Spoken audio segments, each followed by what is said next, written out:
After weeks of veto threats by Hungary, the European Council decides to open membership talks with Ukraine and Moldova. As Ukrainian soldiers face a shortage of ammunition following a drop in deliveries from the US and EU, protesters in Kyiv are demanding more support for the country's armed forces. Israel says it will not stop its war in Gaza as the death toll rises and international pressure grows for a ceasefire. The NGO Save the Children warns the number of children suffering as a result of conflict is expected to surge.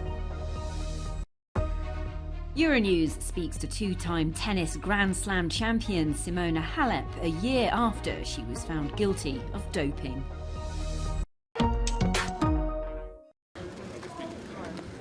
Big surprise at the EU summit in Brussels. After weeks of veto threats from Hungary, the European Council decided to open membership talks with Ukraine and Moldova. And they also granted candidate status to Georgia. This is a historic moment, and it shows the credibility of the European Union, the strength of the European Union. The decision is made. We open negotiations with Ukraine and with Moldova. We grant status to Georgia. The president of Ukraine, Vladimir Zelensky, welcomed the decision, saying history is made by those who don't get tired of fighting for freedom. The president of Moldova, Maia Sandu, says her country is turning a new page with the EU's go-ahead for accession talks. The warm embrace of Europe is being felt. The decision comes as a surprise given that Hungary's Prime Minister campaigned for weeks against starting negotiations with Ukraine. Now sources tell Euronews that the Hungarian Prime Minister was not in the room when the decision was taken by the other 26 member states. In a video posted on social media, Orban says that the 26 other countries insisted that the decision be made. Hungary doesn't want to share this bad decision, which is why it stayed away today. Both Ukraine and Moldova seek entry to the EU after Russia invaded Ukraine last February. Supporting Kiev is a main agenda of EU policymakers and has been welcomed in Brussels as a symbolic step. Symbolically, it's very important, because you need to send signals to Ukraine. It's about supplying, of course, material support to the country, but you need to give them political support. And that basically is a beacon of hope. And when you talk with Ukrainians, you know how important that is. The European Council continues discussions about the financial support for Ukraine, and tomorrow it will discuss migration and the situation in the Middle East.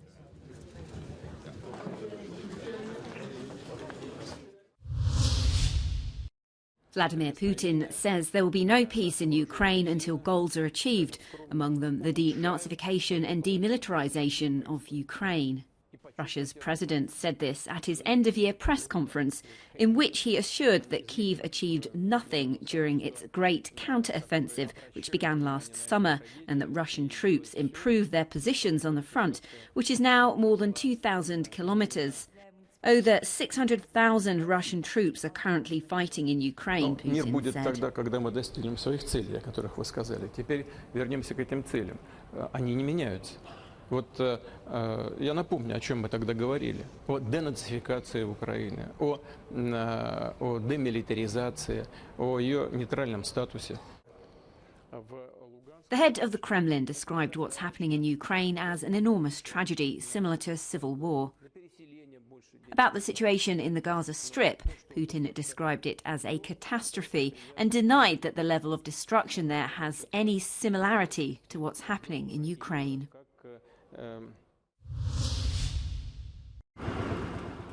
Ukrainian soldiers on the battlefront are finding themselves short of ammunition. The biggest challenge for US President Joe Biden is that he's not getting the money he needs from Congress to continue supporting Ukraine, which is facing dwindling supplies of artillery shells and air defence ammunition. Deliveries from Europe have also fallen dramatically. In the Donbass, a military unit leader said that last year they were receiving 3 or 4 times more shells from the EU. The soldiers are taking part in a war with no end in sight, but are having to undergo a period of restraint. And it's not just international support that worries the Ukrainians. In Kyiv, hundreds of people demonstrated on Thursday to demand more support for the country's armed forces. They want the authorities to prioritise spending on the war effort at a time when family and friends are dying on the front line. Finland says it will reseal its entire eastern border starting at 8 p.m. on Friday due to an ongoing influx of migrants at 2 crossing points on its frontier with Russia that were temporarily reopened early on Thursday. Local authorities say that more than 70 migrants without proper documentation or visas had arrived at the 2 checkpoints by Thursday evening, with the number predicted to increase rapidly. Helsinki has accused Moscow of orchestrating an influx of asylum seekers in what it's called an act of hybrid warfare.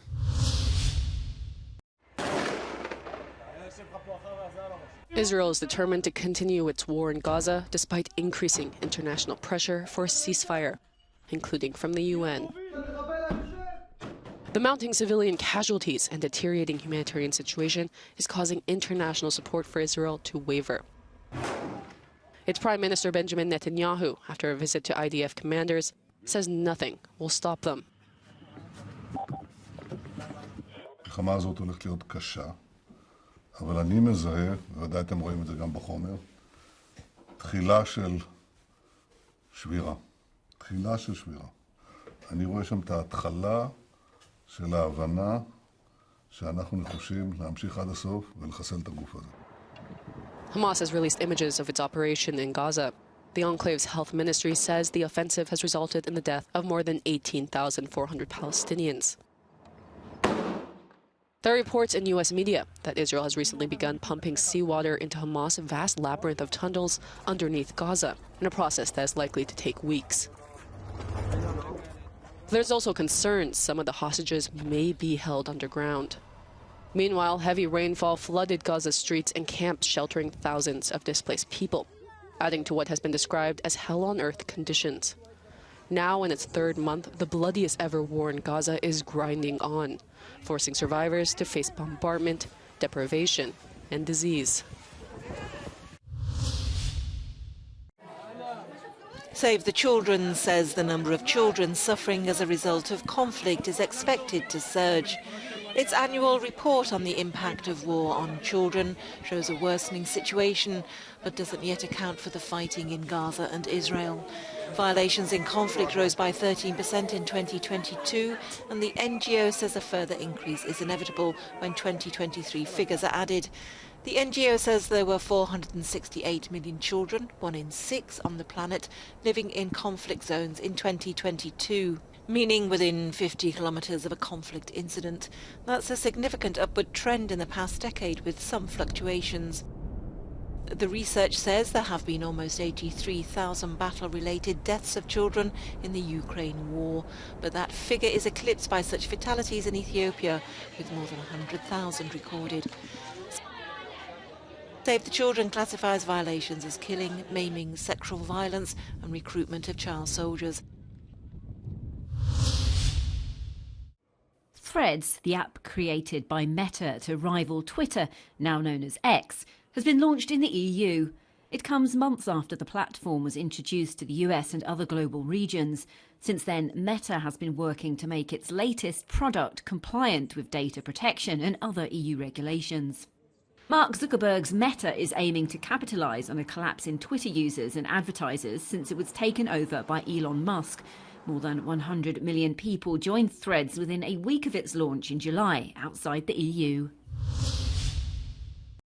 Good news for e-commerce giant Amazon on Thursday, when Europe's top court ruled that it does not have to pay €250 million in back taxes to Luxembourg. It dismissed the European Commission's argument that the American company's tax arrangements amounted to illegal state aid. But the ruling is seen as a blow to the bloc's efforts to crack down on sweetheart tax deals for multinationals. NGO Oxfam denounced the decision, describing it as an early Christmas gift to Amazon, and urged the EU to come forward with real tax reforms. The world beneath Simona Halep's feet crumbled last year when she was found guilty of doping. The two-time Grand Slam champion has now been banned from tennis for 4 years until 2026, but she's hoping that ruling will soon be reversed by the Court of Arbitration for Sport. A hearing for her case has been set in February after the International Tennis Integrity Agency found she deliberately took performance-enhancing drugs. Halep, however, says that verdict is wrong. It's very clear that it was a contamination. 3 days before the positive urine test, I was negative blood and urine. So I've been told at the beginning that it's extremely low quantity of this substance, banned substance, and in those 3 days I could not have doped.